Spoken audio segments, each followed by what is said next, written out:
দেখুন 22 এবং 23 সেপ্টেম্বরের মধ্যে একটা রেকর্ড বৃষ্টিপাত হলো কলকাতায়, যেটা সারা বছর যা বৃষ্টি হয় তার 20% বৃষ্টি একসঙ্গে এই মেঘের কল্যাণে আচমকা এই ঘটনা ঘটেছে। এবার প্রশাসন, মাননীয় মুখ্যমন্ত্রী মনিটরিং করছেন এবং প্রশাসন যুদ্ধকালীন তৎপরতায় সামলেছে। দুর্ভাগ্যজনক মৃত্যু ঘটেছে, তার জন্য যে বিদ্যুৎ সংস্থা দায়ী তাদের যথাযথভাবে কমিউনিকেট করা হয়েছে, কিন্তু এটা তো একটা বিষাক্ত রাজনীতি করছেন বিরোধীরা।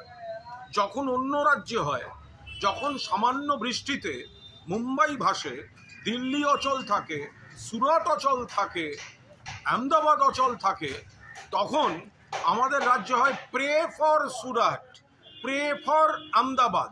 আর যখন মেঘ ভাঙা বৃষ্টি কলকাতায়, রেকর্ড বৃষ্টি, প্রাকৃতিক বিপর্যয়, তখন এরা রাজনীতি করতে নেমেছেন। তাদের নিজেদের রাজ্যের কথাগুলো খেয়াল থাকে না, তখন হচ্ছে প্রে ফর অমুক।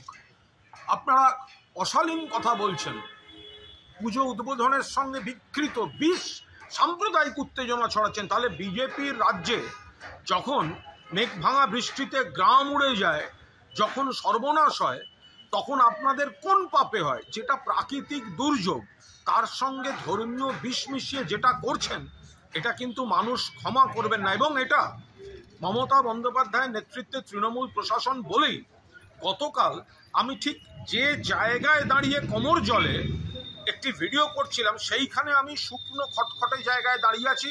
এই ভয়ঙ্কর রেকর্ড বৃষ্টিপাতের পরেও এই প্রশাসন, পুলিশ, জরুরি অবস্থার যে কর্মীরা থাকেন, এমার্জেন্সি পরিষেবা, জরুরি পরিষেবার, তাদের কৃতিত্বে, মমতা বন্দ্যোপাধ্যায়ের প্ল্যানিংয়ে এই এত বৃষ্টির পরেও শহরটা থেকে জল নেমে গিয়ে স্বাভাবিক ছন্দে ফিরছে।